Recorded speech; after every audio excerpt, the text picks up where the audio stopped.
How's it going, everybody? It is Jaku from Team Luster 1, and I've got my teammate Christian over here. He's just waiting for his turn right now. Oh, hi there. We're just gonna go ahead and go this one by one. We've already seen the ban list, we've already looked it over, and we've had our thoughts about it. I'm gonna go ahead and say my thoughts on it, then he's gonna come in and say his thoughts, and then we're just gonna summarize. But anyways, going off on the list. So first cards in the ban section, we have Morphing Jar and Morphing Jar number 2. So I know why this card got hit. It's just because of the new card called Jackpot 7 that is coming out in the next set, I believe, which is just basically another win condition card, which is very, very unfair. And honestly, like, I can definitely see why these cards got hit at this point. So I'm not that upset by it. I kind of think that this is pretty justified at the end of it. That's the only change to the ban section, though. Then we have Coach Soldier Wolfbark for limited, as well as Mermail Abyss Gunde, and we have Rekindling and Infernity Barrier. Coach Soldier Wolfbark, it was a good hit. I was pretty much saying, like in my last video, that either Wolfbark or Tenki needed to get hit, preferably both. But at the very least, Wolfbark did go to 1, which is very nice. It still leaves Fire Fist a lot of their power cards, though. They still have their tankies, they still have their bears, they still have all the basic fire formation spells and the Fire Fist monsters to go off with those as well. So, I mean, they still have a lot of plays with that. That's gonna just slow down the deck a little bit in terms of power. Mermail Abyss Gunde. That's basically just a combo card, a combo piece for Mermails to have. It's not really gonna do a whole lot for the deck though, at least in terms of like slowing it down any more than it already is. So I still think Mermails are just gonna be just as good anyways as they already are right now. Um, Rekindling. I was hoping for this card to get hit for a long time now because it's just an unfair card. You can basically. I would put it at a similar level to almost that Return of the Different Dimension because you activate it and you get back a bunch of monsters for it, which is pretty much little to no cost because at the end of the turn you're pretty much going to end up using them all up anyways for something usually. And Infernity Barrier, all it means is that Infernities have to be able to go for something else other than just play Archfiend and set 3 barriers at the end of their turn. That's kind of like all I really think that turns out to be. Other cards that we have for the semi-limited section, Necroface and Hieratic Seal of Convocation. This section needed a lot more work. We have Necroface, which I'm pretty sure a lot of people might not remember, but this card is actually very mean and very broken. And I think it's just going to take one good player to realize this, and they might be able to make something decent out of this card again, especially now that it's at 2. Um, and Hieratic Seal of Convocation, it's not really going to do anything at all to Hieratic Rulers. At least that's the way I see it. It's just one less consistency card, but the deck is already very consistent. It's still very explosive when it wants to be, and it's still just got a lot of power cards that it can go ahead and use in that situation. And for the unlimited stuff, we have Magical Stone Excavation and Primal Seed. Honestly, Magical Stone Excavation, Primal Seed, I don't even see why these cards got touched at all. But anyways, that's just my thoughts on this right now. I'm gonna go ahead and let Christian start doing some talking right now. He probably wants to do that. What? Okay. Yeah, sure. Um, okay, my thoughts. Blah blah blah. Okay. Morphine Jar and Morphine Jar number 2 are really cards that were not really expected to be banned, but at the same time, like the jackpot thing is really something that we have to look towards not having in this additional format, because FTKs and OTKs are never good for the format. When a card just wins a game, it's not really a game at all. It's just who I just have this card and it's overpowering, so you can't do nothing about it, and I'll just proceed to FTK you or OTK you. Doesn't matter that. But that's it for the ban, right? Yep, that's all for band. And then you got, what's it called? A Coach Soldier Wolfbark. Honestly, it was a good hit on Konami's part, but at the same time, it was really like they didn't do anything with Tenki, which was the biggest issue. Because searching a card isn't different from having a card. Searching a card, you add it to your hand with thinning out your deck at the same time. Tenki is really powerful, so it actually should have gone to 2. There was necessary to actually keep it at 3, because then there's more searches out. There's more a liability of having that one card that you need, and just top deck Tenki and searching it and getting it off a game. Wolfpark was actually very good in this perspective, because it actually limited the exceed monsters they go into. Um, it's just a free exceed basically, free exit time, be it free 101, free anything you want to see, free Tiger King, whatever you want to see. But it's, in all honesty, it's good that they hit it on. Bisgunde. Bisgunde is a card that really relies on a lot of discarding outlet. It's very powerful in its nature because you can discard it and get a strong monster, a 2700 beater, or a whale back if you play the whale. I don't know why you will play the whale, but that's... If you play the whale, you're bad. If you play the whale, I don't know. I don't understand your format playing, but it's really more of a...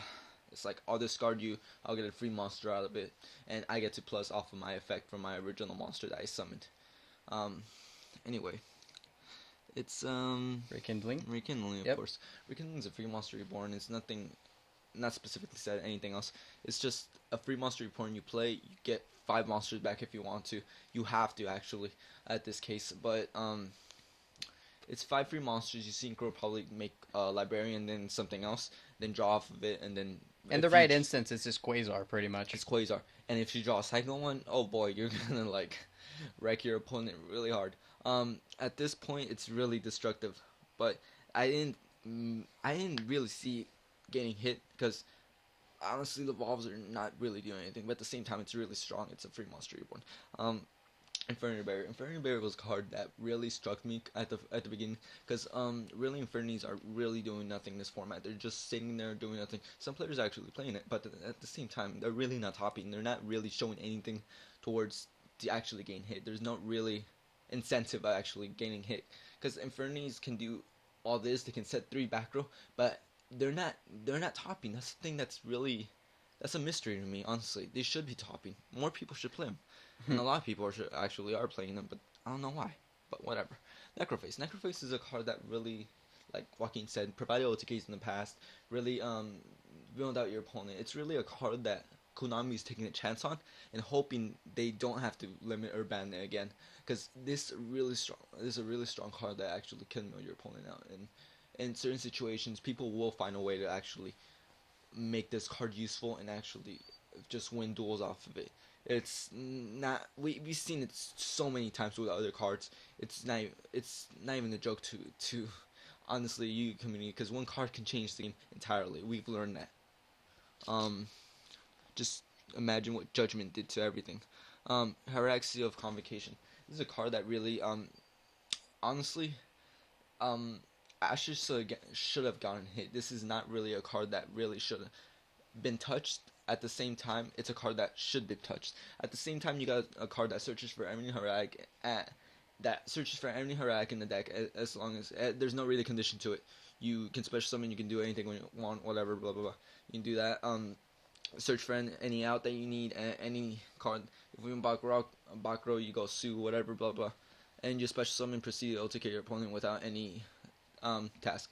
Ashes should have been limited because the card's really that broken. It's honestly, I see it broken because the power that it has to actually search any Harak and out your deck without having any drawback to it really, and when it's gone you get a free monster. Honestly, it's just a waiting monster reborn basically. You don't get rid of it right. Magic Stone Excavation. Konami was just stoned, and they were like, "Hey, stone." There was no real reason behind this. It's just they saw Pretty Rock and they decided to make it just come out. Basically, they just try to dig it up. That's all they wanted to do. Dig it up because it really did nothing. Primal Seed, Primal Origins, blah blah blah. Everyone's honestly, this card I think just Konami was just trying to see if they could get a laugh from us. Because honestly, that's all they were doing. It made me laugh. Honestly, Primal Seed, Primal Origin. That's all I did. And not much more. But your summary? Well, I think pretty much overall with this list, it just pretty much comes down to the fact that my first impression of it was, I was really like seeing this weird. I just did not understand the purpose of this list or like what this list was really going to do at the end of it. It was just all over the place. And then after just thinking about it again, I'm just like, I was not impressed by this list. I'm still not impressed by this list. There's so many problems that have been left out and so many other things that should have been done that are not being addressed at all. Gear was not addressed. Bujins are not addressed. Hermetic Rulers were barely addressed along with Mermails. Fire Fist kind of got addressed, and I mean, other stuff did get addressed, but like not stuff that's like really relevant to the metagame right now. And it's gonna pretty much equate to just the next format being more of the same thing that we've have going on right now. I still see Fire Fist and Mermails being as strong decks. Bujins and Girgia are going to be seeing a lot more play, and new decks like the Sylvans, things like Ghost Tricks, the new decks that Konami's trying to support right now, that's just basically paving the way for it. So that's just kind of how I see this right now.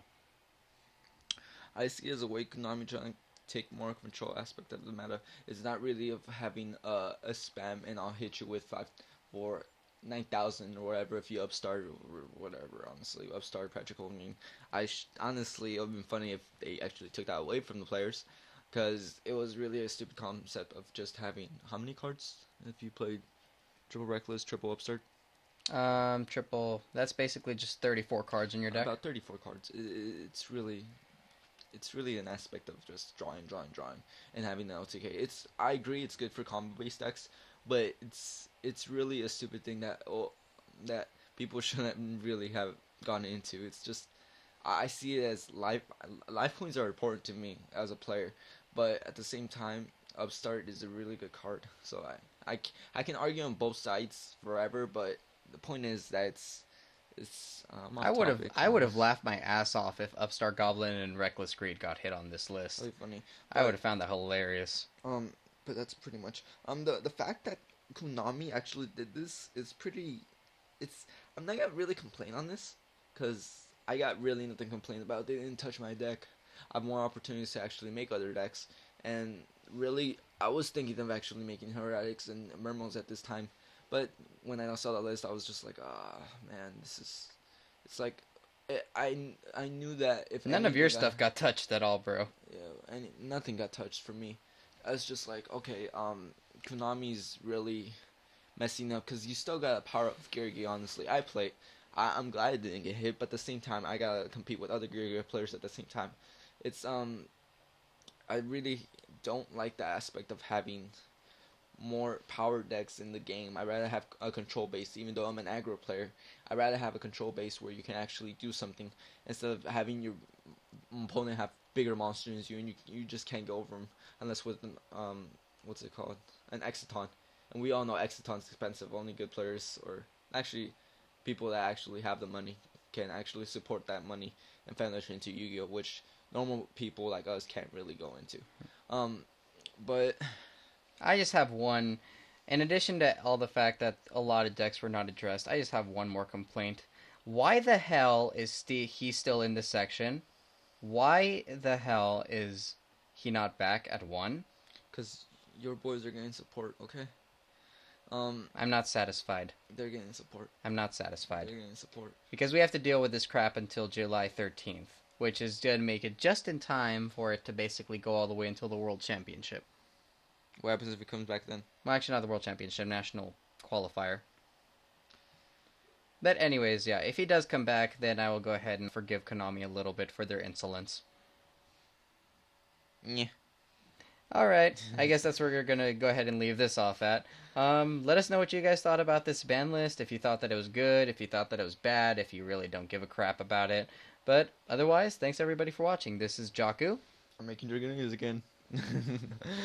Christian. Oh, by the way, one more thing. Ravine, off the list, please. Oh yeah, he also goes ahead and he likes Dragoonity, so Dragon's Ravine. Dragoonity player at heart. And Stratos, hero player at heart. That's all we ask for, Konami. Thank you. Good night.